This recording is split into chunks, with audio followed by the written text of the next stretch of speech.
ओम श्री परमात्मने नमः। श्रीमद्भगवद्गीता द्वितीय अध्याय सांख्य योग। भगवद्गीता द्वितीय अध्याय आरंभ होइछि जेतेबेले अर्जुन श्रीकृष्ण को कहिसेंती उभय सेना मध्य रथ को स्थापन करने। श्रीकृष्ण उभय सेना मध्य रथ को स्थापन कर अर्जुन युद्धर मध्यस्थल सेनार मध्यस्थल भीष्म द्रोण प्रभृति सहित निजर आत्मीय स्वजन को देखी एवं तांको भितर मोह जागृत होइछि। तापर सी युद्ध करिबी नाही बोली कही रथ उपर बसी पड़छन्ति। सेतेबेले आरंभ होइछि द्वितीय अध्याय एवं सांख्य योग। भगवान श्रीकृष्ण अर्जुनकर मोह दूर करने नाना प्रकार उपदेश माध्यम अर्जुन को मनर शंका को मोचन कर ज्ञान प्रदान कर सांख्य योग नाम कथित है। प्रथम श्लोक।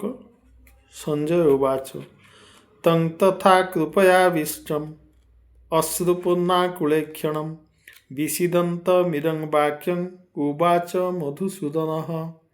तं तथा कृपयाविष्टम् अश्रुपूर्ण आकुलेक्षणं विषीदन्तम् इदं वाक्यमुवाच मधुसूदन। तं तथा तं माने तांको अर्थात अर्जुन को तथा सेहीपरि तं तथा कृपयाविष्ट कृपारे अर्थात दयारे करुणारे मोहरे तं तथा कृपयाविष्ट कृपारे आविष्ट होइतिबा अश्रुपूर्णाकुलेक्षणम् अश्रुपूर्ण आकुले ईक्षणम् अश्रुपूर्णाकुलेक्षणम् अश्रुपूर्ण अर्थात लोतक द्वारा पूर्ण होइतिबा आकुले ईक्षणम् आकुले अर्थात आकुल हुई अर्थात दुखपूर्ण होकर ईक्षणम अर्थात आखि तेणु तं तथा कृपयाविष्ट अश्रुपूर्ण आकुलेक्षणं विषीदन्तं इदं वाक्यमुवाच मधुसूदन। ताहांको अर्थात अर्जुन को से भाव में कृपार आविष्ट एवं तांकर चक्षु लोतक पूर्ण होइतिबा समय जेतेबेले अर्जुन निजर आत्मीय स्वजन मान को युद्ध क्षेत्र देखुचंती सेतेबेले से विषादग्रस्त हो जाउचंती एवं एठी संजय कहउचंती धृतराष्ट्र को तं तथा कृपयाविष्ट अश्रुपूर्णाकुलेक्षणं विषीदन्तमिदं वाक्यमुवाच मधुसूदन।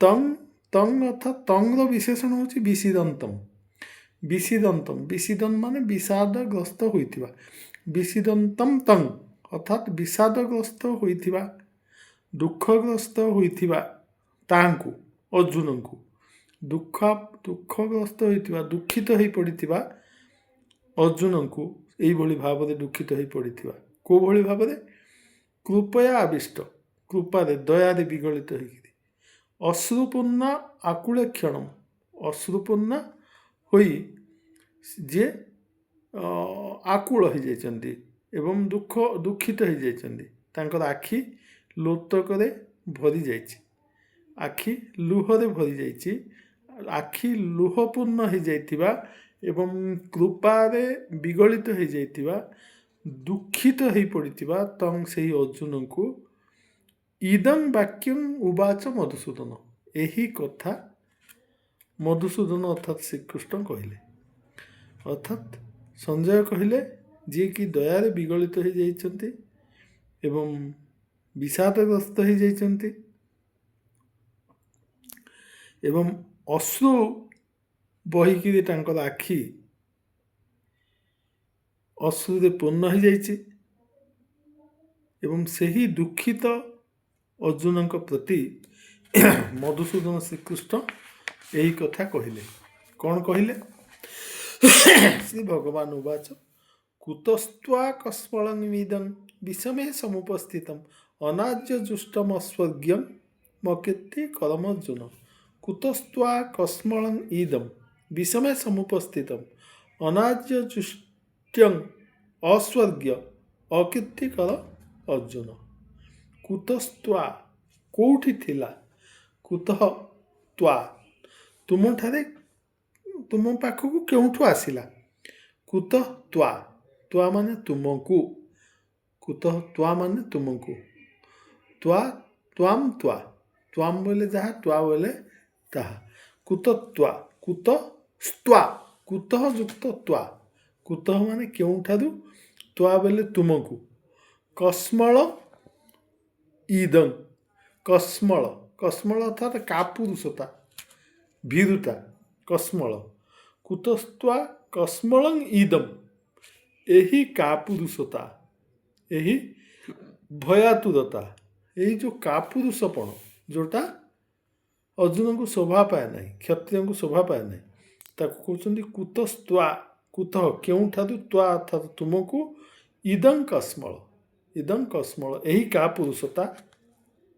आसीगला, कुतस्त्वा केउठु आसीगला माने समुपस्थितम, कुतस्त्वा कस्मलम इदम विषमे समुपस्थितम, विषमे ये जो विषम अवस्था ये घोड़ी संधि अवस्था इदं कस्मलम कुतस्त्वा समुपस्थितम यही कापुरुषता केउठु तम पाखक आसिला।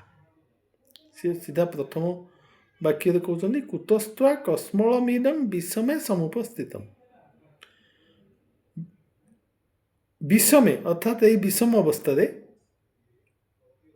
कुतः त्वाम इदं कस्मल समुपस्थितम केउठु तुम पाखकु यही कापुरुषता चली आसला, यही जो घड़ी संधि मुहूर्त जेतेबेले युद्ध आसन्न, जेतेबेले उभय सेना युद्ध क्षेत्र में दंडायमान, ठीक से समय तुमको मोह आसूची, से समय तुमको यही कापुरुषता आसूची। तेणु यही कापुरुषता केउठु तम पाखु आसला, कुतस्त्वा कस्मलं इदम कुतः त्वा तुमको केउठु आसला कस्मल इदम यही कापुरुषता एवं विषमे समुपस्थितम यही विषम अवस्था आसिक पहुँचीगला।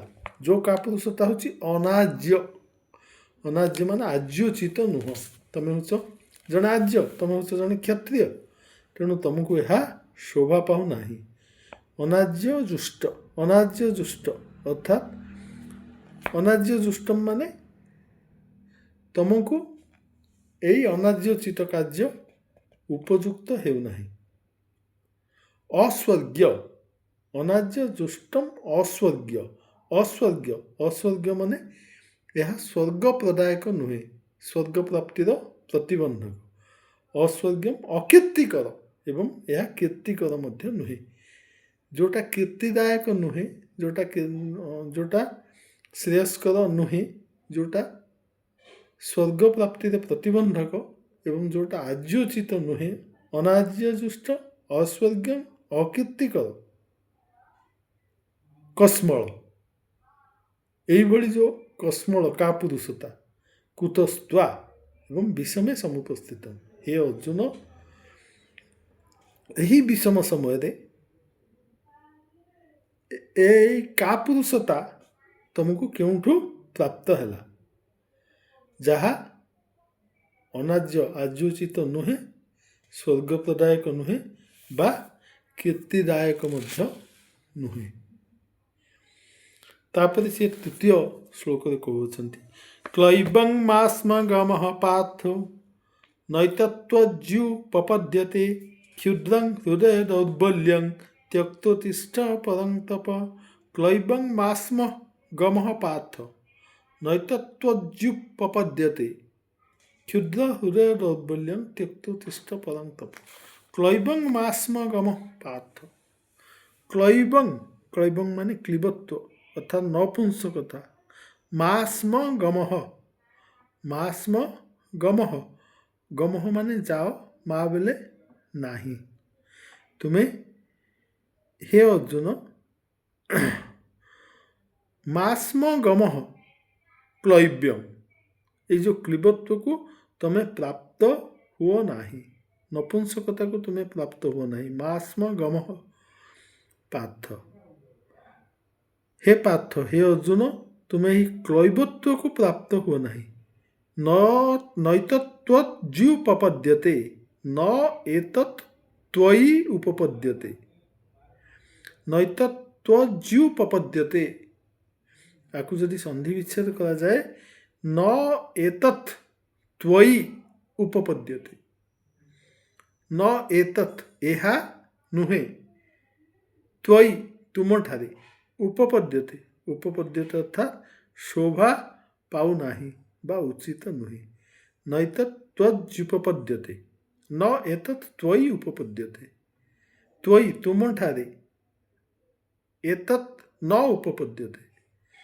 तुम्हें ये जो क्लैब, ये जो नपुंसकता को तुम्हें ग्रहण करुच, जो नपुंसकता तुम पाखक आसी जाइछि एवं से नपुंसकता तुमको शोभा पाऊ नाही, तेणु तुम्हें ये नपुंसकता को प्राप्त हुओ नाही, कारण न एतत् त्वयि उपपद्यते, यह तुमको शोभा पाऊ नाही, तुम पाई यह उचित करणीय नुहे।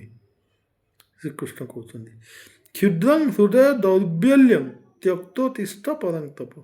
क्षुद्रं हृदय दौर्बल्यम, क्षुद्र, क्षुद्र माने जो आम मीन बोली कहे, क्षुद्र हृदय, क्षुद्र हृदय माने छोट हृदय एवं ये जो तुच्छ दुर्बलता, क्षुद्र हृदय दौर्बल्यम, हृदय जो दुर्बलता, हृदय दौर्बल्यम, हृदय दुर्बलता अर्थात जिते बड़े अर्जुन निजर आत्मीय स्वजन को युद्ध में देखी, हृदय दयारे विगलित हो जाइए एवं मोहाविष्ट हो जाइए, ताकू देखिक श्रीकृष्ण कहते जे यह हूँ तुम हृदय दुर्बलता एवं यह क्षुद्र दुर्बलता, क्षुद्र हृदय दौर्बल्यम, तुम क्षुद्र हृदय दुर्बलता, क्षुद्र हृदय दौर्बल्यम, क्षुद्र हृदय दुर्बलता को त्यक्तोत्तिष्ठ परं तप, त्यक्तोत्तिष्ठ, त्यक्त्वा उत्तिष्ठ, त्यक्त्वा उत्तिष्ठ,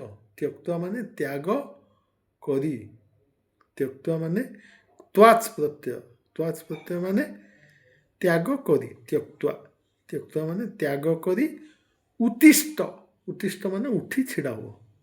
अर्जुन बसी पड़ते विसृज्य संसरं चाप शोक संविघ्न मानस, तेणु सह रथोपरि उपविशत, से प्रथम अध्याय शेष श्लोक से रथ उपरे विसृज्य संसार चाप, धनु एवं स्वर को त्याग करके रथोपरि उपाविशत, रथ उपरे बसी पड़े बोली कहुई। तेणु जेहेतु सी रथ उपरे धनुस्वर छाड़ी बसी पड़ते, श्रीकृष्ण तो चाहते जे युद्ध हो, युद्ध हेले धर्म संस्थापन हम, जदि अर्जुन जहाँ को माध्यम करी सी धर्म संस्थापना करने चाहते, सी जदि दुर्बल हो युद्ध में बसी पड़े, ताहले श्रीकृष्ण मूल लक्ष्य साधित हो पार ना। से कहते पूर्व श्लोक कहते यदा यदा ही धर्मस्य ग्लानिर्भवति भारत अभ्युत्थानमधर्मस्य तदात्मानं सृजाम्यहं परित्राणाय साधूनां विनाशाय च दुष्कृतं धर्म संस्थापनार्थाय संभवामि युगे युगे। तेणु श्रीकृष्ण संभव होइछन्ति, श्रीकृष्ण निजको निजे जन्म करिछन्ति, ग्रहण करिछन्ति, संभव करिछन्ति एवं कौन पाई धर्म संस्थापना पाई। किंतु वर्तमान देखुछन्ति जे अर्जुन मोहाविष्ट होइकिरि रथ उपरे बसी पड़ुछन्ति एवं न जोच्य इति गोविंद, सी मु युद्ध करिबि नाही बोली कहिकिरि बसी पड़ुछन्ति। तेणु सी कहते जे तुम्हें क्लैबं मास्म गमः पार्थ, हे पार्थ तुम्हें क्लैबत्व को प्राप्त हुआ नहीं, तुम्हें नपुंसकता को प्राप्त हुए नहीं, तुम्हें हूँ क्षत्रिय, तुमर युद्ध अन्य क्षत्रिय न विद्यते, युद्ध बिना क्षत्रिय आउ किसी शोभा पाए नहीं। तेणु तुम्हें तुमर जाति धर्म अनुसार तुमको युद्ध करने उचित, ଯୁଦ୍ଧ କଲେ ଜିତ୍ୱା ବା ଭୋକ୍ଷ୍ୟସେ ହतो ବା ପ୍ରାପ୍ୟସୀ ସ୍ୱର୍ଗ ଜିତ୍ୱା ବା ଭୋକ୍ଷ୍ୟସେ ମୋହି। ତୁମେ ଯଦି ହତ ହେବ ତାହେଲେ ସ୍ୱର୍ଗ ପ୍ରାପ୍ତ କରିବ, ଯଦି ଜିଣିବ ତାହେଲେ ମୋହି ଭୋଗ କରିବ। ତେଣୁ ଉଭୟ ତମ ପାଇଁ ଲାଭପ୍ରଦ ବୋଲି କହିଛନ୍ତି ପୂର୍ବ ଅଧ୍ୟାୟରେ। ବର୍ତ୍ତମାନ ସେ କହୁଛନ୍ତି ଯେ ତମ ପାଖକୁ ଏଇ କାପୁରୁଷତା କେଉଁଠୁ ଆସିଲା, ଯେଉଁଟା ତମ ପାଇଁ ଉପଯୁକ୍ତ ନୁହେଁ କି ସ୍ୱର୍ଗ ପ୍ରାପ୍ତି ପାଇଁ ମଧ୍ୟ ନୁହେଁ ଏବଂ ଏହା ଅକୀର୍ତ୍ତିକର ଅଟେ। ତେଣୁ ହେ ଅର୍ଜୁନ କ୍ଳୈବଂ ମାସ୍ମ ଗମଃ, ତୁମେ କ୍ଳୀବତାକୁ ପ୍ରାପ୍ତ ହୁଅ ନାହିଁ। ନ ଏତତ୍ ତ୍ୱୟି ଉପପଦ୍ୟତେ ନୈତତ୍ ତ୍ୱଜ୍ୟୁପପଦ୍ୟତେ। ତେଣୁ ଏହା ତୁମ ପାଇଁ ମଧ୍ୟ ଶୋଭା ପାଏ ନାହିଁ ବା ଉଚିତ ନୁହେଁ। ହେ ପରନ୍ତପ, ହେ ପରନ୍ତପ, ପରନ୍ତପ ଅର୍ଥାତ୍ ହେ ଶତ୍ରୁନାଶନକାରୀ, କ୍ଷୁଦ୍ର ହୃଦୟ ଦୌର୍ବଲ୍ୟମ୍, କ୍ଷୁଦ୍ରମ୍ ହୃଦୟ ଦୌର୍ବଲ୍ୟମ୍, କ୍ଷୁଦ୍ର ହୃଦୟର ଦୁର୍ବଳତାକୁ ତ୍ୟକ୍ତୋତ୍ତିଷ୍ଠ ପରନ୍ତପ, ତ୍ୟକ୍ତ୍ୱା ପରିହାର କରି ପରିତ୍ୟାଗ କରି ଉତ୍ତିଷ୍ଠ। ହେ ଅର୍ଜୁନ ତୁମେ ଉଠି ଛିଡ଼ା ହୁଅ ଏବଂ ନପୁଂସକତାକୁ ପ୍ରାପ୍ତ ହୁଅ ନାହିଁ, ତୁମ କ୍ଷୁଦ୍ର ହୃଦୟର ଦୁର୍ବଳତାକୁ ତ୍ୟାଗ କରି ଛିଡ଼ା ହୁଅ ବୋଲି କହିଲେ ଶ୍ରୀକୃଷ୍ଣ ଅର୍ଜୁନଙ୍କୁ। କିନ୍ତୁ ଏଇ କଥାରେ ଅର୍ଜୁନଙ୍କର ମନ ମାନୁନାହିଁ। ଏତିକି କଥାରେ ଅର୍ଜୁନ ସନ୍ତୁଷ୍ଟ ହୋଇପାରୁନାହାନ୍ତି। ତେଣୁ ଅର୍ଜୁନ କହୁଛନ୍ତି, ଅର୍ଜୁନ ଉବାଚ କଥଂ ଭୀଷ୍ମମହଂ ସଂଖ୍ୟେ ଦ୍ରୋଣଞ୍ଚ ମଧୁସୂଦନ ଈଶୁଭିଃ ପ୍ରତିଯୋତ୍ସ୍ୟାମି ପୂଜାର୍ହା ବରିସୂଦନ। କଥଂ ଭୀଷ୍ମମହଂ ସଂଖ୍ୟେ ଦ୍ରୋଣଞ୍ଚ ମଧୁସୂଦନ ଈଶୁଭିଃ ପ୍ରତିଯୋତ୍ସ୍ୟାମି ପୂଜାର୍ହା ବରିସୂଦନ। ହେ ବରିସୂଦନ, ଅର୍ଜୁନ କହୁଛନ୍ତି ହେ ବରିସୂଦନ, ବରିସୂଦନ ଅର୍ଥାତ୍ ଅରିସୂଦନ ଅର୍ଥାତ୍ ଶତ୍ରୁନାଶନକାରୀ। ହେ ଶତ୍ରୁନାଶନକାରୀ ଶ୍ରୀକୃଷ୍ଣ, ତୁମେ ସିନା ଶତ୍ରୁମାନଙ୍କୁ ଯୁଦ୍ଧ କରିକିରି ବିନାଶ କରୁଛ, ତୁମେ ଶତ୍ରୁମାନଙ୍କୁ ନାଶ କରୁଛ, କିନ୍ତୁ ଏଠି ମୋର ଶତ୍ରୁ କିଏ? ଏଇ ଯୁଦ୍ଧ କ୍ଷେତ୍ରରେ ମୋର ଶତ୍ରୁ ଭୀଷ୍ମ ନୁହନ୍ତି, ମୋର ଶତ୍ରୁ ଦ୍ରୋଣ ନୁହନ୍ତି, ମୋର ଶତ୍ରୁ ମୋର ଭାଇମାନେ ନୁହନ୍ତି, ମୋର ସମ୍ବନ୍ଧୀ, ମୋର ବନ୍ଧୁ, ମୋର ସଖା, ଏମାନେ କେହି ମଧ୍ୟ ମୋର ଶତ୍ରୁ ନୁହନ୍ତି। ମୁଖ୍ୟତଃ ଭୀଷ୍ମ ଆଉ ଦ୍ରୋଣ। ଭୀଷ୍ମ ହେଉଛନ୍ତି ପିତାମହ, ଯିଏ ମୋତେ ଅତି ସ୍ନେହରେ ଲାଳନ ପାଳନ କରିଅଛନ୍ତି, ଆଉ ଦ୍ରୋଣ ହେଉଛନ୍ତି ଗୁରୁ, ଯାହାଙ୍କ ଦୟାରୁ ମୁଁ ଏହି ଧନୁର୍ବିଦ୍ୟା ଶିକ୍ଷା କରିଛି। ତେଣୁ ସିଏ କହୁଛନ୍ତି, ଅର୍ଜୁନ କହୁଛନ୍ତି କଥଂ ଭୀଷ୍ମ ଅହଂ ସଂଖ୍ୟେ ଦ୍ରୋଣଞ୍ଚ ମଧୁସୂଦନ ଈଶୁଭିଃ ପ୍ରତିଯୋତ୍ସ୍ୟାମି ପୂଜାର୍ହା ବରିସୂଦନ। ଏଇଟା ଗୋଟେ ଅତି ଗୁରୁତ୍ୱପୂର୍ଣ୍ଣ ପ୍ରଶ୍ନ ଅର୍ଜୁନଙ୍କର। ଅର୍ଜୁନ କହୁଛନ୍ତି କଥଂ ଭୀଷ୍ମ ଅହଂ ସଂଖ୍ୟେ, କଥଂ ଭୀଷ୍ମଞ୍ଚ ଦ୍ରୋଣଞ୍ଚ ସଂଖ୍ୟେ ଅହମ୍ ଈଶୁଭିଃ ପ୍ରତିଯୋତ୍ସ୍ୟାମି। ସେ କହୁଛନ୍ତି, ଅର୍ଜୁନ କହିଲେ ହେ ମଧୁସୂଦନ ଅହଂ ସଂଖ୍ୟେ, ଅହଂ ସଂଖ୍ୟେ, ସଂଖ୍ୟ ଅର୍ଥାତ୍ ଯୁଦ୍ଧଭୂମିରେ, ସଂଖ୍ୟ ଅର୍ଥାତ୍ ଯୁଦ୍ଧଭୂମିରେ, ଅହଂ ସଂଖ୍ୟେ କଥଂ ଭୀଷ୍ମଂ ଦ୍ରୋଣଞ୍ଚ ସହ ଈଶୁଭିଃ ପ୍ରତିଯୋତ୍ସ୍ୟାମି। ମୁଁ କିପରି ଏହି ଯୁଦ୍ଧ କ୍ଷେତ୍ରରେ ଭୀଷ୍ମ ଏବଂ ଦ୍ରୋଣଙ୍କ ସହିତ ଶର ସାହାଯ୍ୟରେ ପ୍ରତିଯୋତ୍ସ୍ୟାମି ଅର୍ଥାତ୍ ପ୍ରତିଯୁଦ୍ଧ କରିବି। ମୁଁ କିପରି ଭୀଷ୍ମ ଏବଂ ଦ୍ରୋଣଙ୍କ ସହିତ ଧନୁଶର ଧରିକି ଯୁଦ୍ଧ କରିବି। ଈଶୁଭି, ଈଶୁଭି ଅର୍ଥାତ୍ ଶର ସାହାଯ୍ୟରେ, ଶର ଦ୍ୱାରା ମୁଁ ଭୀଷ୍ମ ଏବଂ ଦ୍ରୋଣଙ୍କ ଉପରକୁ ଶର ନିକ୍ଷେପ କରିବି, ଏହା କିପରି ମୋତେ ଠିକ୍ ଲାଗୁନାହିଁ। ସେ କହୁଛନ୍ତି କଥଂ ଭୀଷ୍ମ ଅହଂ ସଂଖ୍ୟେ ଦ୍ରୋଣଞ୍ଚ ମଧୁସୂଦନ ଈଶୁଭିଃ ପ୍ରତିଯୋତ୍ସ୍ୟାମି ପୂଜାର୍ହା ବରିସୂଦନ। ସେମାନେ ହେଉଛନ୍ତି ପୂଜାର୍ହା, ପୂଜାର୍ହା, ପୂଜାର୍ହା ମାନେ ପୂଜା ଯୋଗ୍ୟ। ସେମାନେ ଏ ଦୁହେଁ ହେଉଛନ୍ତି ପୂଜା ଯୋଗ୍ୟ, ଭୀଷ୍ମ ଏବଂ ଦ୍ରୋଣ ଦୁହେଁ ହେଉଛନ୍ତି ମୋର ପୂଜା ପାଇବାର ଅଧିକାରୀ। ମୁଁ ତାଙ୍କୁ ପୂଜା କରିବା କଥା, ତାଙ୍କର ପଦ ପୂଜା କରିବା କଥା ମୁଁ ତାଙ୍କର, କିନ୍ତୁ ମୁଁ କିପରି ତାଙ୍କ ଉପରକୁ ଶର ନିକ୍ଷେପ କରିବି। କଥଂ ଭୀଷ୍ମ ଅହଂ ସଂଖ୍ୟେ ଅହଂ ଭୀଷ୍ମ ସଂଖ୍ୟେ, ଅର୍ଥାତ୍ ଭୀଷ୍ମଙ୍କୁ ଏବଂ ଦ୍ରୋଣଙ୍କୁ ସଂଖ୍ୟେ ଦ୍ରୋଣଙ୍କୁ ଚ ମାନେ ଭୀଷ୍ମଙ୍କୁ ଏବଂ ଦ୍ରୋଣଙ୍କୁ କଥଂ ଅହଂ ସଂଖ୍ୟେ ମୁଁ କିପରି ଯୁଦ୍ଧ କ୍ଷେତ୍ରରେ ଈଶୁଭି ପ୍ରତିଯୋଚ୍ୟାମି ଶର ଦ୍ୱାରା ପ୍ରତିଯୋଚ୍ୟାମି ଅର୍ଥାତ୍ ପ୍ରତିଯୁଦ୍ଧ କରିବି ଅର୍ଥାତ୍ ସିଏ ମୋତେ ଶର ନିକ୍ଷେପ କରିବେ, କିନ୍ତୁ ମୁଁ କେମିତି ତାଙ୍କୁ ପୁଣି ଶର ପ୍ରତି ନିକ୍ଷେପ କରିବି। କାରଣ ସେମାନେ ଯୁଦ୍ଧ କ୍ଷେତ୍ରରେ ଅବତୀର୍ଣ୍ଣ ହୋଇଛନ୍ତି, କିନ୍ତୁ ସେମାନେ ମୋର ପୂଜା ଯୋଗ୍ୟ। କଥଂ ଭୀଷ୍ମ ଅହଂ ସଂଖ୍ୟେ ଦ୍ରୋଣଞ୍ଚ ମଧୁସୂଦନ ଈଶୁଭି ପ୍ରତିଯୋଚ୍ୟାମି ପୂଜାଧା ପରିଶୋଧନ। କଥଂ କିପରି ଭୀଷ୍ମଙ୍କୁ ଅହଂ ଅର୍ଥାତ୍ ମୁଁ, ସଂଖ୍ୟ ଅର୍ଥାତ୍ ଯୁଦ୍ଧ କ୍ଷେତ୍ରରେ, ଦ୍ରୋଣଂ ଅର୍ଥାତ୍ ଦ୍ରୋଣଙ୍କୁ, ଚ ବେଲେ ଏବଂ, ମଧୁସୂଦନ ହେଉଛି ହେ ମଧୁସୂଦନ ସମ୍ବୋଧନ କରାଯାଇଛି। ଈଶୁଭି ଅର୍ଥାତ୍ ବାଣ ଗୁଡ଼ିକ ସାହାଯ୍ୟରେ, ପ୍ରତି ମାନେ ପ୍ରତି ବେଲେ ପ୍ରତିଯୋଚ୍ୟାମି ନୁହେଁ, ପ୍ରତିଯୁଦ୍ଧ ନୁହେଁ, ପ୍ରତି ମାନେ ଭୀଷ୍ମଂ ପ୍ରତି, ସଂଖ୍ୟଂ ଦ୍ରୋଣଂ ପ୍ରତିଯୋଗରେ ଦ୍ୱିତୀୟ ବିଭକ୍ତି ହେଇଛି। ତେଣୁ ମୁଁ କିପରି ଭୀଷ୍ମଙ୍କ ପ୍ରତି ଏବଂ ଦ୍ରୋଣଙ୍କ ପ୍ରତି ଈଶୁଭି ଶର ଦ୍ୱାରା ଯୁଦ୍ଧ କରିବି, ଯେଉଁମାନେ କି ହେଉଛନ୍ତି ମୋର ପୂଜା ଯୋଗ୍ୟ। ତେଣୁ ସେ କହୁଛନ୍ତି ହେ ମଧୁସୂଦନ, ଶର ଦ୍ୱାରା ମୁଁ କିପରି ରଣଭୂମିରେ ଭୀଷ୍ମ ଏବଂ ଦ୍ରୋଣଙ୍କ ପ୍ରତି ଶର ଦ୍ୱାରା ମୁଁ ଯୁଦ୍ଧ କରିବି, ଦ୍ରୋଣଙ୍କ ସହିତ ମୁଁ କିପରି ଶର ଦ୍ୱାରା ଯୁଦ୍ଧ କରିବି, ଏ ଦୁହେଁ ହେଉଛନ୍ତି ମୋର ପୂଜନୀୟ।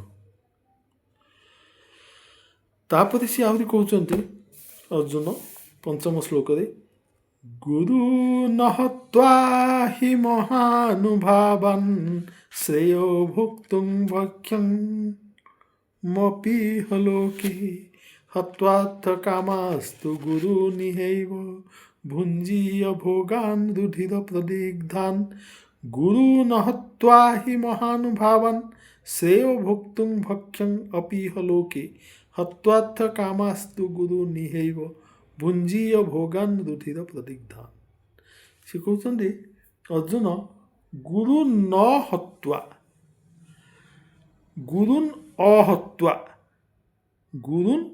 ଅହତ୍ୱା ମାନେ ଗୁରୁଙ୍କୁ ହତ୍ୟା ନ କରି, ଗୁରୁନ୍ ମାନେ ଗୁରୁମାନଙ୍କୁ, ଗୁରୁବଃ ଗୁରୁମ୍ ଗୁରୁନ୍ ଅର୍ଥାତ୍ ଗୁରୁମାନଙ୍କୁ, ଦ୍ୱିତୀୟ ବିଭକ୍ତି, ଗୁରୁମାନଙ୍କୁ ହତ୍ୱା ମାନେ ହତ୍ୟା କରି, ଅହତ୍ୱା ମାନେ ହତ୍ୟା ନ କରି, ଗୁରୁମାନଙ୍କୁ ହତ୍ୟା ନ କରି। କେଉଁଭଳି ଗୁରୁମାନଙ୍କୁ? ଯେଉଁମାନେ ହେଉଛନ୍ତି ମହାନୁଭାବାନ୍, ସେମାନଙ୍କର ବହୁତ ଅଧିକ ଅନୁଭବ ରହିଛି, ସେମାନଙ୍କର ବହୁତ ଅଭିଜ୍ଞତା ରହିଛି। ଏହି ମହାନୁଭବ ଗୁରୁମାନଙ୍କୁ ହତ୍ୟା ନ କରି ଶ୍ରେୟ ଭୋକ୍ତୁଂ ଭକ୍ଷ୍ୟଂ ଅପି ଇହ ଲୋକେ, ମହାନୁଭବ ଗୁରୁମାନଙ୍କୁ ହତ୍ୟା କରିବା ଅପେକ୍ଷା ଶ୍ରେୟ ହେଉଛି ଶ୍ରେଷ୍ଠ, ଭୋକ୍ତୁଂ ମାନେ ଭୋଗ କରିବା, ଭକ୍ଷ୍ୟଂ ମାନେ ଭିକ୍ଷା, ଏହି ଲୋକରେ ମହାନୁଭବ ଗୁରୁମାନଙ୍କୁ ହତ୍ୟା କରି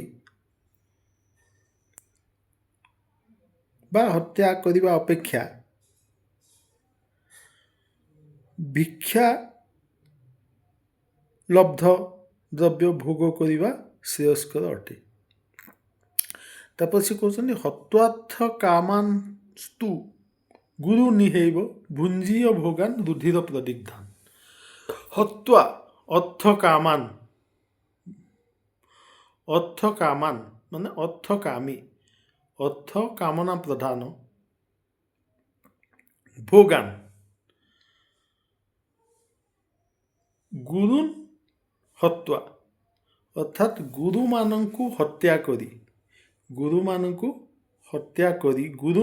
ହତ୍ୱା ଅର୍ଥାତ୍ ଗୁରୁମାନଙ୍କୁ ହତ୍ୟା କରି, ଇହୈବ ଏଠାରେ ହିଁ ଗୁରୁମାନଙ୍କୁ ହତ୍ୟା କରି, ଅର୍ଥ କାମାନ୍ ଭୋଗାନ୍ ଭୁଞ୍ଜୀୟ ରୁଧିର ପ୍ରଦିଗ୍ଧାନ୍। ଏ ଯେଉଁ ଅର୍ଥକାମୀ, ଅର୍ଥ କାମନା ପ୍ରଧାନ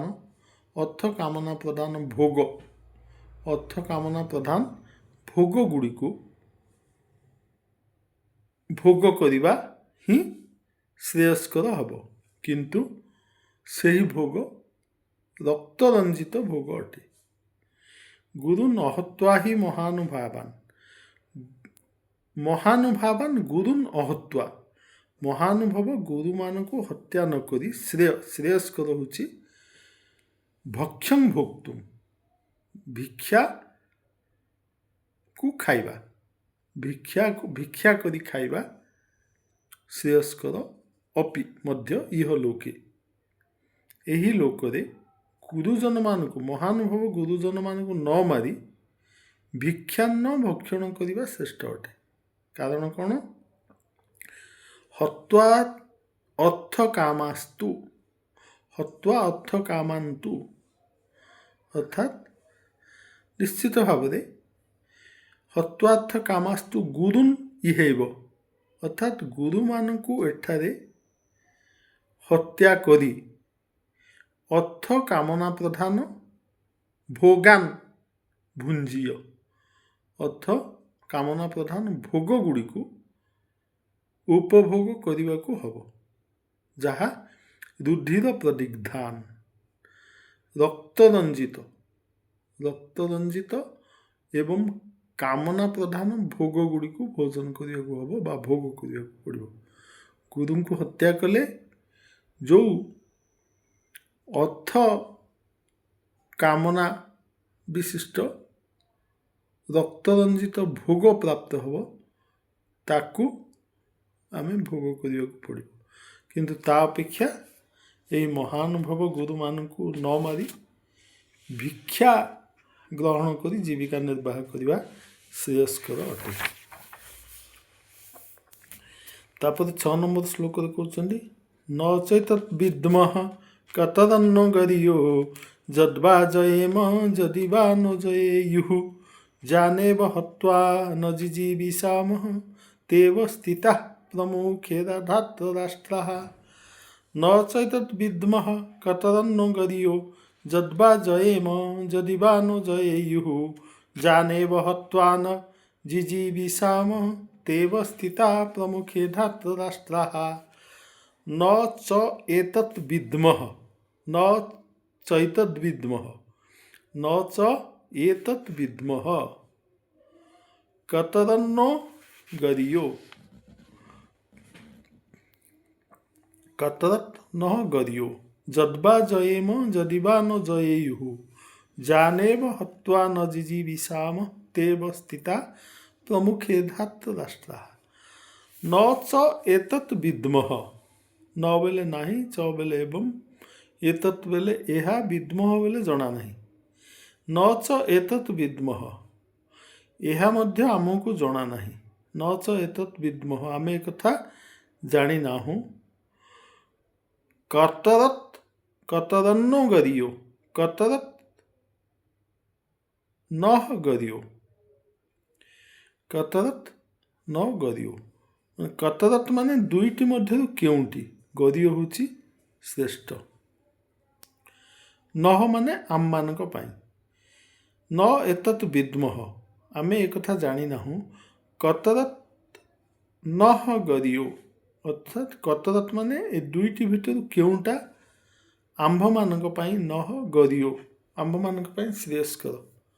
ନ ଏତତ୍ ବିଦ୍ମଃ, ନ ଚ ଏତତ୍ ବିଦ୍ମଃ, ଆମେ ଏକଥା ବି ଜାଣିନାହୁଁ ଯେ ଦୁଇଟି ଭିତରୁ କତରତ୍ ନଃ ଗରିୟୋ, ଅର୍ଥାତ୍ ଦୁଇଟି ଭିତରୁ ନଃ ଅର୍ଥାତ୍ ଆମମାନଙ୍କ ପାଇଁ, ଗରିୟ ମାନେ ଶ୍ରେଷ୍ଠତର, ଆମ ପାଇଁ କେଉଁଟା କରଣୀୟ, କେଉଁଟା ଗରିୟ ଶ୍ରେଷ୍ଠତର, କେଉଁଟା ଭଲ, ଏକଥା ବି ଆମେ ଜାଣିନାହୁଁ। ଯଦ୍ବା ଜୟେମ ଯଦି ବା ନ ଜୟେୟୁଃ, ଯଦ୍ବା ଜୟେମ, ଜୟେମ ମାନେ ଆମେ ଜିତିବୁ, ଯଦ୍ବା ଜୟେମ ଯଦି ଅବା ଆମେ ଜିତିବୁ, ଯଦ୍ବା ନ ଜୟେୟୁଃ, ଯଦ୍ବା ନଃ ମାନେ ସେମାନେ, ଯଦିବା ସେମାନେ ଆମକୁ ଜିତିବେ, ଯଦିବା ଆମେ ଜୟେମ ବା ଜୟେୟୁଃ, ଯଦି ଆମେ ଜିତିବୁ ବା ଜୟେୟୁଃ ମାନେ ଆମକୁ ସେମାନେ ଜିତିବେ। ଯଦ୍ବା ଜୟେମ ଯଦି ବା ନ ଜୟେୟୁଃ, ଏଇ ଦୁଇଟା ଭିତରୁ କେଉଁଟା ଆମ ପାଇଁ ଶ୍ରେୟସ୍କର। ନ ଚ ଏତତ୍ ବିଦ୍ମଃ, आमे एकथा भी जानी ना आमे जितवाटा श्रेयस्कर ना आमको से माने जितवाटा श्रेयस्कर कतरत न गरियो यही दुईटी मध्य कौटा आम श्रेयस्कर जाने व हत्वा न जिजी विषाम तेव स्थिता प्रमुखे धात दृष्टा जाने व जो मान को ही जो जो जे जम जो जान अर्थात जो मान को हत्वा हन युक्त त्वाच हत्वा माने हत्या करी जो मान को हत्या करी न जिजी विषाम ते अवस्थिता प्रमुखे धात राष्ट्र जो मान को हत्या करी न जिजी विषाम जो मान को हत्या करी आमे बंची पारिबु नाही जिजी विषाम आमे बंचिया पाई मध्ये चाहूना जो मान हत्या करी आमे बंचिया पाई चाहूना जो माने आमर निजर आत्मीय स्वजन से माने हत्या कले आमे आउ निजे जीवन धारण करवा संभवपर नुहे जान एव हत्वा न जिजी विषाम जो मान को हत्या करी आमे बंची पारिबु नाही बा बंचिबा को इच्छा करिबु नाही ते अवस्थिता प्रमुखे धात राष्ट्र ते अवस्थिता से माने अवस्थित होइछन्ति छिड़ा होइछन्ति से माने सम्मुखरे उपस्थित होइछन्ति प्रमुखे अर्थात सम्मुखरे से माने सम्मुखरे उपस्थित होइछन्ति को माने धात राष्ट्राहा धृतराष्ट्रंकर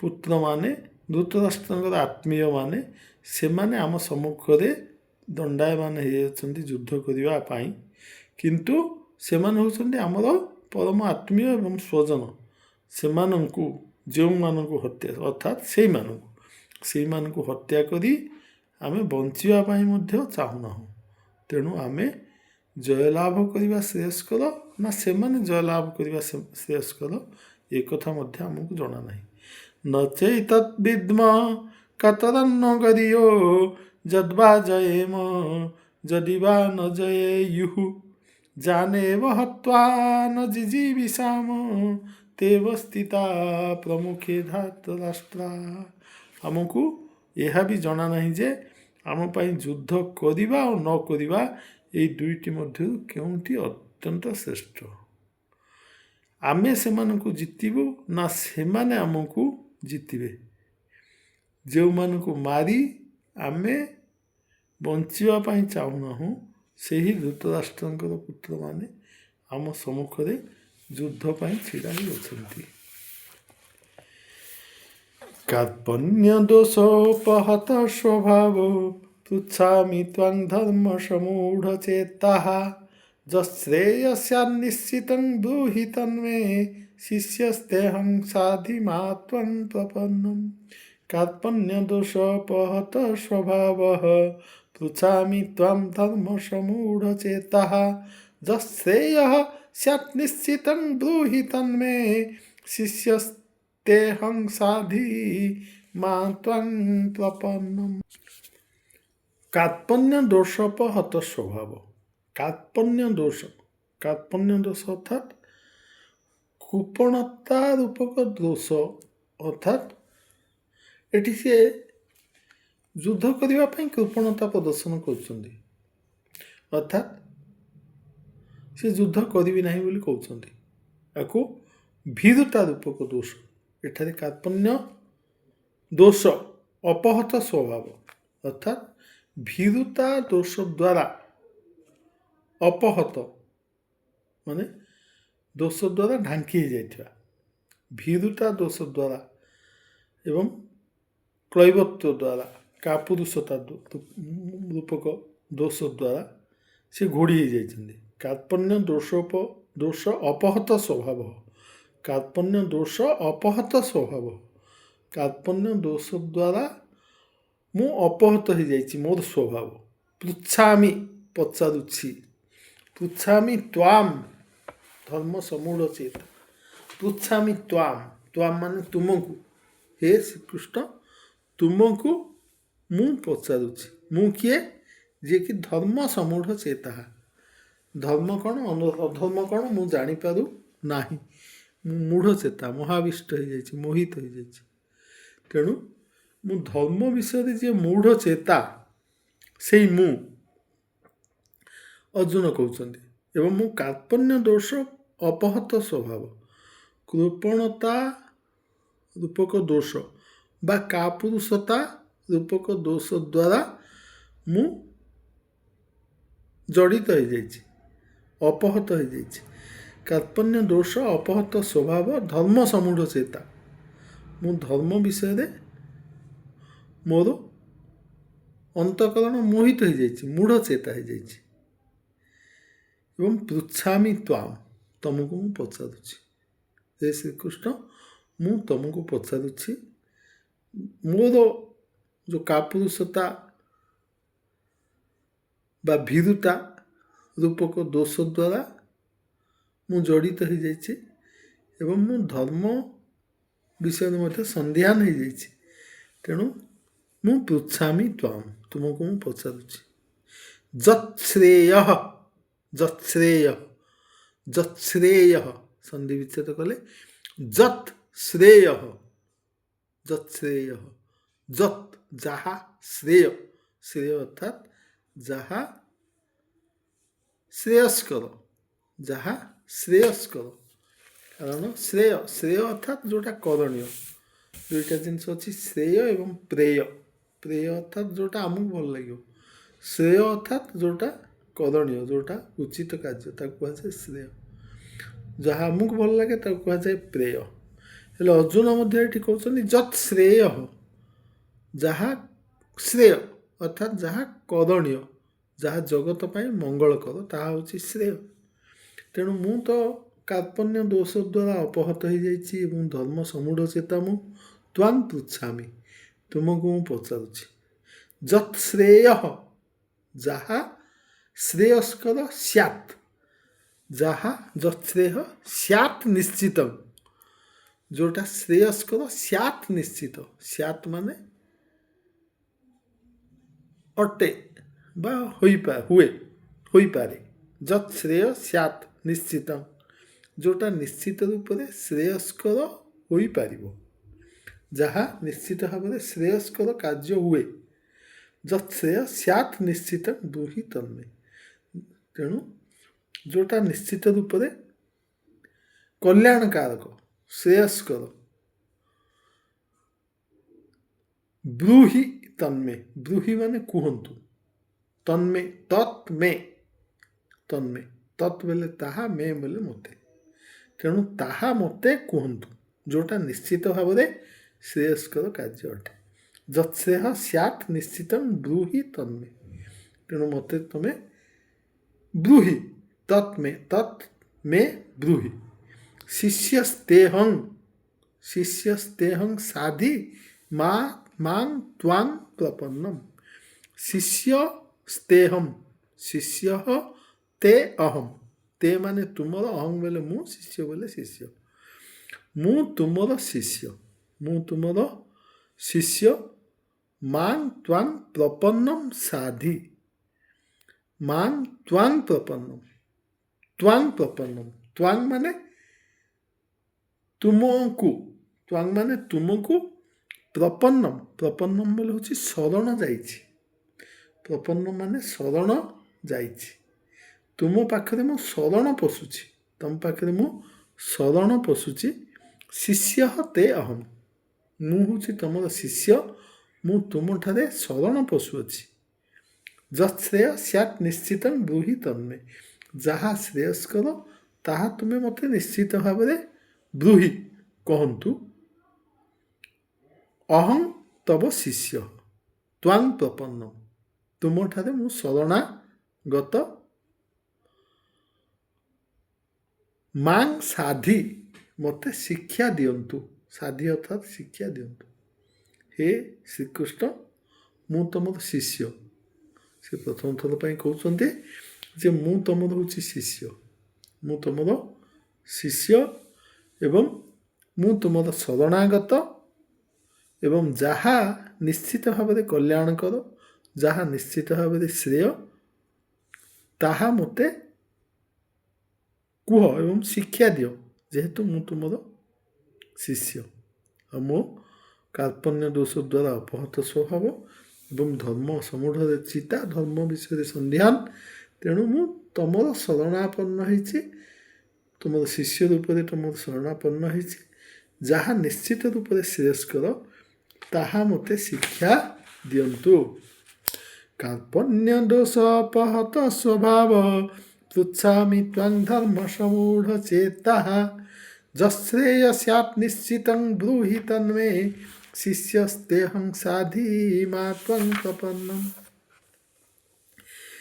न हि प्रपश्यामि ममापनुद्यात् यच्छोकमुच्छ्रोषणमिन्द्रियाणाम् अवाप्य भूमा वसपत्नमृधं राज्यं सुराणामपि चाधिपत्यं। न हि प्रपश्यामि ममापनुद्यात् यच्छोकमुच्छ्रोषणमिन्द्रियाणाम् अवाप्य भूमा वसपत्नमृधं राज्यं सुराणामपि चाधिपत्यम्।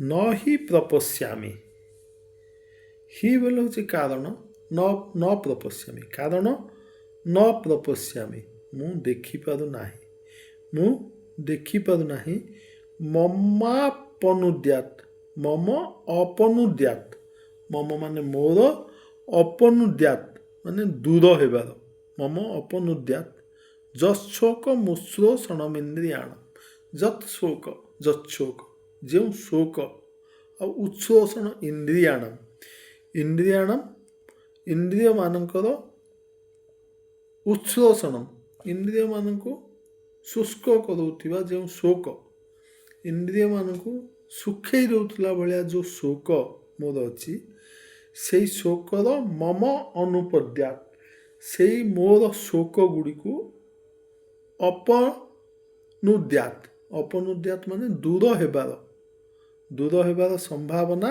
न ही प्रपश्यामि मु देखिपारु नाही कौन देखिपारु नाही जच्छोक मुच्छ्रोषणमिन्द्रियाणम जो शोकर उच्छ्रोषण इंद्रियाणम इंद्रिय मानक शुष्क कर देउथुबा जो शोक मो भितर जागृत होइछि सेई अपनुद्यात सेई मम अपनुद्यात मम जच्छोक मुच्छ्रोषणमिन्द्रियाण मोर जो शोक इंद्रिय मानक शुष्क कर देला भलिया शोक अपनुद्यात दूर हेबार संभावना न ही प्रपश्यामि मु देखिपारु नाही न ही प्रपश्यामि ममापनुद्यात जच्छोक मुच्छ्रोषणमिन्द्रियाण अवाप्य भूमा वसपत्नमृद्धं राज्यं सुराणामपि चाधिपत्यम। अवाप्य अवाप्य अर्थात पाइले मध्य मु पाइगले मध्य भूमा वसपत्नमृद्धम मु पाइगले मध्य अवाप्य अर्थात पाइगले मध्य भूमा वसपत्नमृद्धम भूमा अर्थात भूमि भूमौ असपत्नमृद्धम भूमा वसपत्नमृद्धम भूमौ अर्थात ये पृथ्वी रे भूमौ भूमि शब्द भूमौ होचे सप्तमी विभक्ति एक वचन भूमौ माने भूमि रे यही भूमि रे अर्थात यही पृथ्वी रे अवाप्य अर्थात पाई असपत्न अर्थात शत्रुविहीन असपत्न अर्थात शत्रुविहीन जे कि भाग नेवा पाई थिवो अवाप्य भूमौ असपत्न रुद्धम रुद्धम बोले हूँ धन संपत्ति रुद्धम बोले हूँ धन संपत्ति अवाप्य माने पाई भूमा वसपत्न रुद्धम भूमौ असपत्न रुद्धम भूमौ माने भूमि रे ही पृथ्वी रे असपत्न माने शत्रुविहीन रुद्धम माने धन संपत्ति तेणु यही पृथ्वी रे शत्रुविहीन धन संपत्ति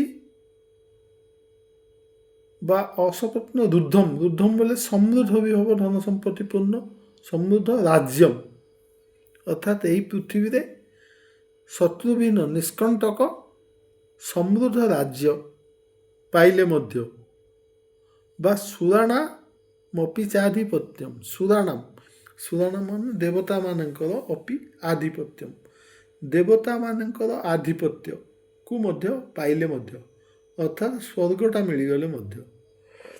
ସୁରାଣାମ ଅପି ଚାଧିପତ୍ୟମ୍, ସ୍ୱର୍ଗ ସୁର ଲୋକମାନଙ୍କ ଦେବତାମାନଙ୍କର ଆଧିପତ୍ୟ ପ୍ରାପ୍ତ ହେଲେ ମଧ୍ୟ ଭୂମୌ, ଭୂମିରେ ଅସପତ୍ନ ସମୃଦ୍ଧ ରାଜ୍ୟ ପାଇଲେ ମଧ୍ୟ ମୁଁ ମୋର ଯତ୍ ଶୋକମ୍ ଉତ୍ସୋଷଣ ଇନ୍ଦ୍ରିୟାଣମ୍, ମୋର ଇନ୍ଦ୍ରିୟମାନଙ୍କୁ ଶୁଷ୍କ କରି ଦେଉଥିଲା ଭଳିଆ ଯେଉଁ ଶୋକ ରହିଛି ତାର ଅପନୁଦ୍ୟାତ୍ ନ ହିଁ ପ୍ରପଶ୍ୟାମି, ତାର ଦୂର ହେଲା ଭଳି କିଛି ସମ୍ଭାବନା ମୁଁ ଦେଖିପାରୁନାହିଁ। ହେ ଶ୍ରୀକୃଷ୍ଣ, ମୁଁ ଏହି ପୃଥିବୀରେ ଶତ୍ରୁବିହୀନ ନିଷ୍କଣ୍ଟକ ସମୃଦ୍ଧ ରାଜ୍ୟ ପାଇଲେ ମଧ୍ୟ ଏବଂ ଦେବତାମାନଙ୍କର ଆଧିପତ୍ୟ ପାଇଲେ ମଧ୍ୟ ମୁଁ ଖୁସି ହେଇପାରିବି ନାହିଁ। ମୋର ଯେଉଁ ଶୋକ ଇନ୍ଦ୍ରିୟକୁ ଶୁଷ୍କକାରୀ ଯେଉଁ ଶୋକ, ତାହା ଦୂର ହେବାର ସମ୍ଭାବନା ମୁଁ ଦେଖିପାରୁ ନାହିଁ। ଏତିକି ସିଏ କହିଲେ ଅର୍ଜୁନ। ଅର୍ଜୁନ ଏତିକି କହିଲା ପରେ ସଞ୍ଜୟ କହୁଛନ୍ତି,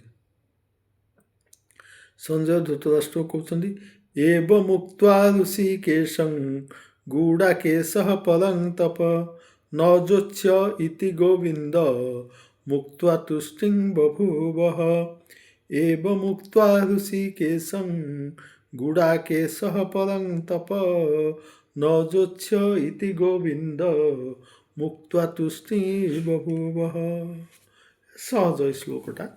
ଏବଂ ମୁକ୍ତ ଏହିଭଳି କହି ଋଷିକେଶ ଅର୍ଥାତ୍ ଋଷିକେଶକୁ ଶ୍ରୀକୃଷ୍ଣଙ୍କୁ ଏହିଭଳି କହି ଗୁଡ଼ାକେଶ ଅର୍ଥାତ୍ ନିଦ୍ରାଜୟକାରୀ, ପରନ୍ତପ ଅର୍ଥାତ୍ ଶତ୍ରୁନାଶନକାରୀ ଅର୍ଜୁନ, ଶତ୍ରୁନାଶନକାରୀ ନିଦ୍ରାଜୟକାରୀ ଅର୍ଜୁନ ଋଷିକେଶ ଶ୍ରୀକୃଷ୍ଣଙ୍କୁ ଏବଂ ମୁକ୍ତ ଏହିଭଳି କହି ନ ଯୋଚ୍ୟ, ମୁଁ ଯୁଦ୍ଧ କରିବି ନାହିଁ, ନ ଯୋଚ୍ୟ ଇତି ଗୋବିନ୍ଦମ୍ ଉକ୍ତ୍ୱା, ଗୋବିନ୍ଦମ୍ ଉକ୍ତ୍ୱା, ଗୋବିନ୍ଦକୁ କହି ତୁଷ୍ଟିଂ ବଭୂବଃ, ଚୁପ୍ ହେଇଗଲେ। ସେ କ'ଣ କହିଲେ? ସଞ୍ଜୟ କହୁଛନ୍ତି, ହେ ଶତ୍ରୁତାପନ ଧୃତରାଷ୍ଟ୍ର,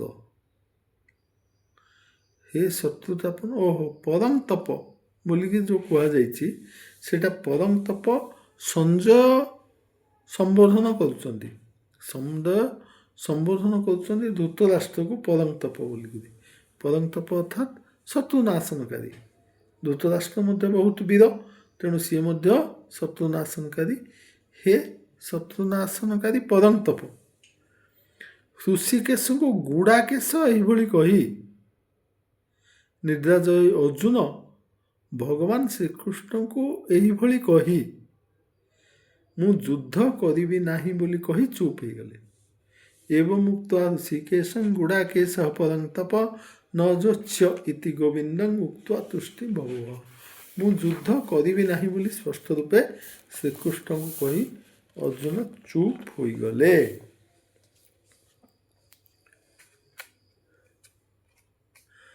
ଅର୍ଜୁନ ମୁଁ ଯୁଦ୍ଧ କରିବି ନାହିଁ ବୋଲି କହିକି ଚୁପ୍ ହେଇଗଲେ। ତମୁବାଚ ଋଷିକେଶଃ ପ୍ରହସନ୍ନିବ ଭାରତ ସେନୟୋରୁଭୟୋର୍मध्ये ବିଷୀଦନ୍ତଂ ଇଦଂ ବଚ। ତମୁବାଚ ଋଷିକେଶ ପ୍ରହସନ୍ନିବ ଭାରତ ସେନୟୋରୁଭୟୋର୍मध्ये ବିଷୀଦନ୍ତଂ ଇଦଂ ବଚ।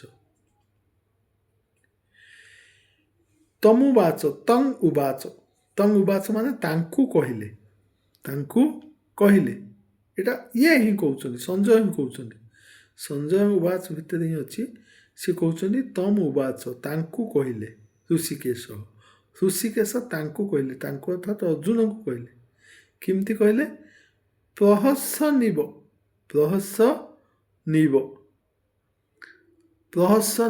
ପ୍ରହସନ ଇବ ଅର୍ଥାତ୍ ପ୍ରହସନ ମାନେ ହସିଲା ଭଳି ହୋଇ ଋଷିକେଶ ତାଙ୍କୁ କହିଲେ, ହେ ଭାରତ। ଭାରତ ବୋଲେ ଏଇଠି ସମ୍ବୋଧନ କରୁଛନ୍ତି ସଞ୍ଜୟ ଧୃତରାଷ୍ଟ୍ରଙ୍କୁ। ଭାରତ ବୋଲେ ଏଇଠି ଅର୍ଜୁନ ନୁହନ୍ତି, ଭାରତ ବୋଲେ ହେଉଛନ୍ତି ଧୃତରାଷ୍ଟ୍ର।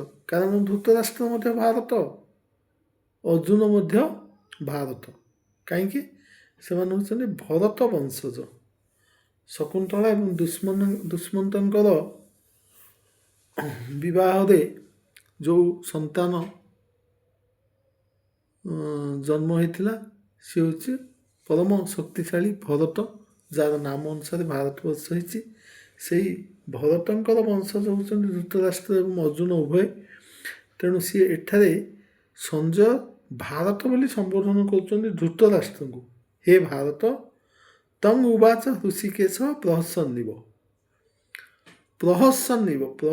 ମାନେ ହସିଲା ଭଳି ହୋଇ ଋଷିକେଶ ତଂ ଉବାଚ ତାହାଙ୍କୁ କହିଲେ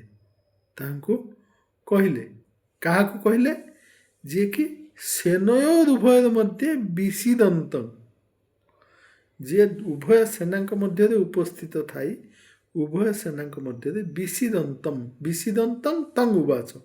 ବିଷିଦନ୍ତଂ ମାନେ ବିଷାଦଗ୍ରସ୍ତ ହେଇଥିବା, ବିଷାଦମଗ୍ନ ହେଇଥିବା, ସେ ଉଭୟ ସେନାଙ୍କ ମଧ୍ୟଭାଗରେ ବିଷାଦମଗ୍ନ ହେଇଥିବା ଅର୍ଜୁନଙ୍କ ପ୍ରତି ଭଗବାନ ଋଷିକେଶ ସହାସ୍ୟ ବଦନରେ ଇଦଂ ବଚ ଉବାଚ, ଏହି କଥାକୁ କହିଲେ। ହେ ଭାରତ, ହେ ଧୃତରାଷ୍ଟ୍ର। ସହାସ୍ୟ ବଦନରେ ଋଷିକେଶ ଦୁଇ ସେନାଙ୍କ ମଧ୍ୟରେ ବିଷାଦଗ୍ରସ୍ତ ଅର୍ଜୁନଙ୍କୁ ଏହି କଥା କହିଲେ।